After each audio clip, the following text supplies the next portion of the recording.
Class 12 chapter number 7 integration. देखिए integration है क्या, समाकलन जिसे हम कहते हैं। देखिए हमने क्या लिखा है, एंटी डेरिवेटिव।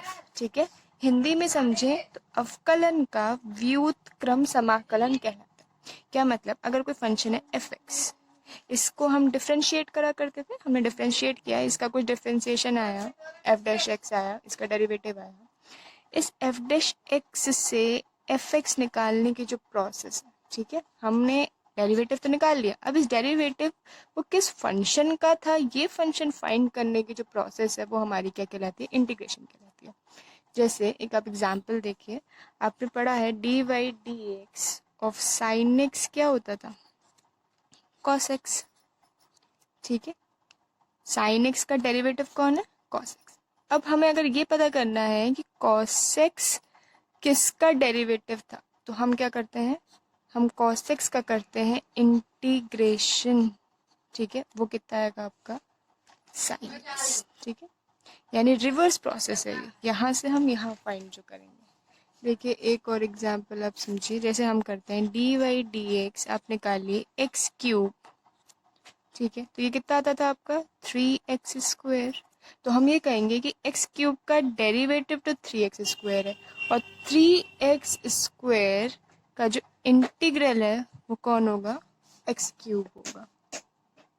अब इसमें एक टॉपिक आता है आपका कांस्टेंट ऑफ इंटीग्रेशन, या इसी को आप हिंदी में बोलें तो आप कहेंगे समाकलन अचर। अब ये क्या है, देखिए अगर आप डी वाई डी एक्स निकालते हैं साइन एक्स का, तो वो क्या आएगा आपका, कॉस एक्स। ठीक है, और यहीं अगर आप कॉस एक्स का इंटीग्रेशन करें, देखिए इंटीग्रेशन का साइन ये होता है, आपने कॉस एक्स का इंटीग्रेशन किया एक्स के रिस्पेक्ट में, तो वो क्या आएगा आपका, साइन एक्स आएगा। ठीक है, अब सपोज कीजिए आपने क्या किया, डी वाई डी एक्स निकाला साइन एक्स प्लस 3 का, तो इसका आप डी वाई डी एक्स कैसे निकालेंगे, तो आप पहले साइन एक्स का करेंगे, वो कितना आ जाएगा, कॉस एक्स, प्लस आप 3 का करेंगे तो 3 का कितना हो जाएगा, 0। तो ये मेरा आया कॉस एक्स। तो देखिए कॉस एक्स साइन एक्स का भी डेरिवेटिव है, और यहाँ पे ये cos x sine x plus 3 का भी है, यानी ये कांस्टेंट टर्म है, जो अगर हम इंटीग्रेशन करेंगे तो हमारे पास तो सिर्फ साइन एक्स आएगा। तो ये कांस्टेंट हम कैसे फाइंड करें, तो हम इसमें क्या करते हैं, अगर इस तरह से कभी भी हमको इंटीग्रेशन निकालना होता है तो हम क्या करते हैं, इसमें प्लस कर देते हैं एनी कांस्टेंट सी, हम सी ऐड कर देते हैं, हम ये कहते हैं ये कोई भी एक कांस्टेंट हो सकता है, तो this C is called the constant of integration, या इसे हम कहेंगे समाकलन अचर। अब हम इसके फॉर्मूलेज देख लेते हैं।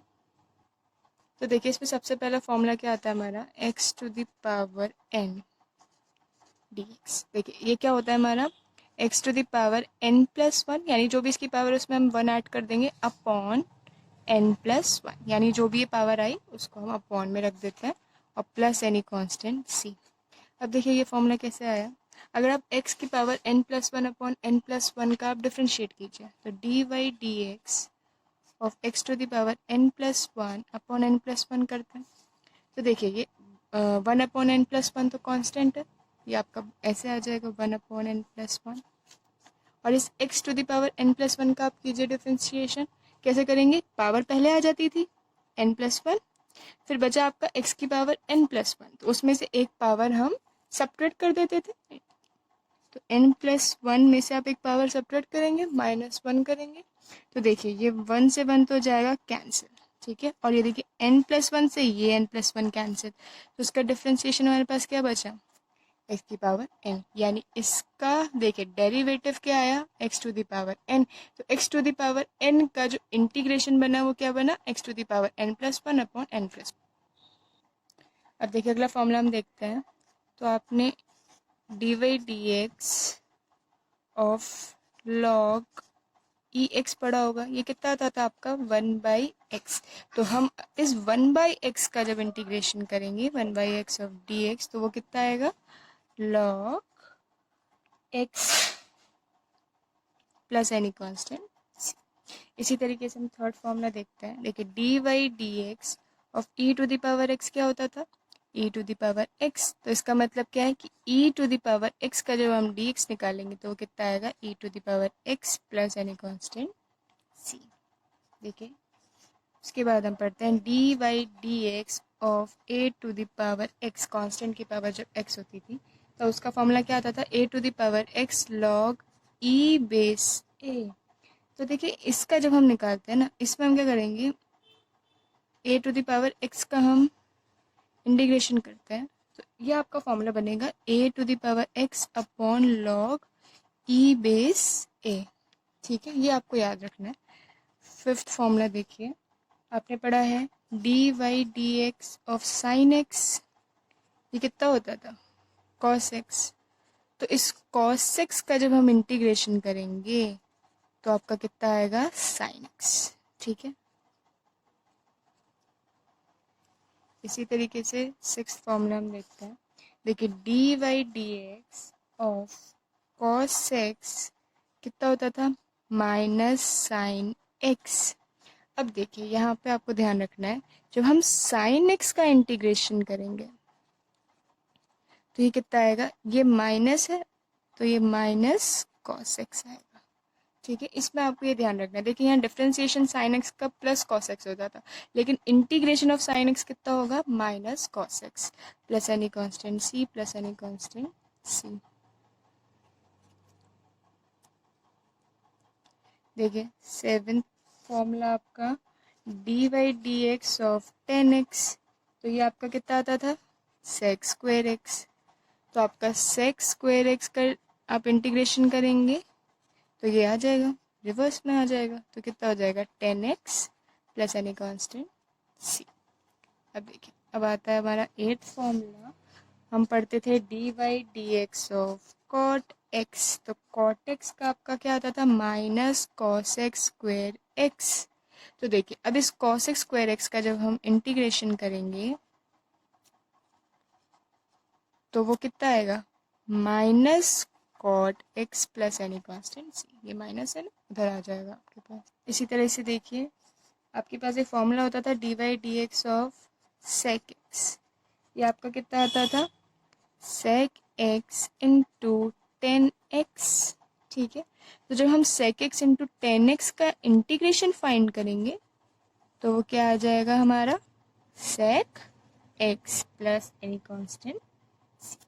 इसी तरीके से नेक्स्ट हम फॉर्मूला देखते हैं d y d x of cosec x, तो वो आपका कितना होता है, minus cosec x into cot x. तो जब आप cosec x into cot x का इंटीग्रेशन फाइंड करेंगे तो आपका कितना आ जाएगा, देखिए minus cosec x plus any constant C. इसी तरह हम इनवर्स के फॉर्मूले पढ़ते थे d y d x of sine inverse x, तो ये आपका आता था one upon under root one minus x square. तो अब one upon under root one minus x square का डी एक्स निकालेंगे तो कितना आ जाएगा, sine inverse x plus any constant C. इसी तरह देखिए आप d y d x of cos inverse x आपका आता था minus one upon under root one minus x square. तो जब आप इसका निकालेंगे minus one upon under root one minus x square का डी एक्स फाइंड करेंगे तो क्या आ जाएगा, cos inverse x plus any constant सी। 13th देखिए d y d x of tan inverse x आपका आता है one upon one plus x square. तो जब आप one upon one plus x square का डी एक्स फाइंड करेंगे तो वो कितना आ जाएगा, tan inverse x plus any constant C. देखिए d y d x of cot inverse x कितना होता था हमारा, minus one upon one plus x square. तो integration of minus one upon one plus x square ये कितना आएगा आपका, cot inverse x plus any constant C. आगे देखिए, d y d x of sec inverse x, ये हमारा आता था 1/x under root x square minus 1। तो इसको जब आप इंटीग्रेट करेंगे 1/x under root x square minus 1 को x के रिस्पेक्ट में, तो आपका कितना आ जाएगा, सेक इनवर्स एक्स। तो sec inverse x plus any constant C. एक आपका और फॉर्मूला होता है d y d x of cosec inverse x, यह आपका होता है -1/x under root x square minus 1। तो ये आप इसका जब एंटी डेरिवेटिव फाइंड करेंगे तो 1/x square minus 1 dx find करेंगे, तो वो कितना आ जाएगा, cosec inverse x plus any constant सी।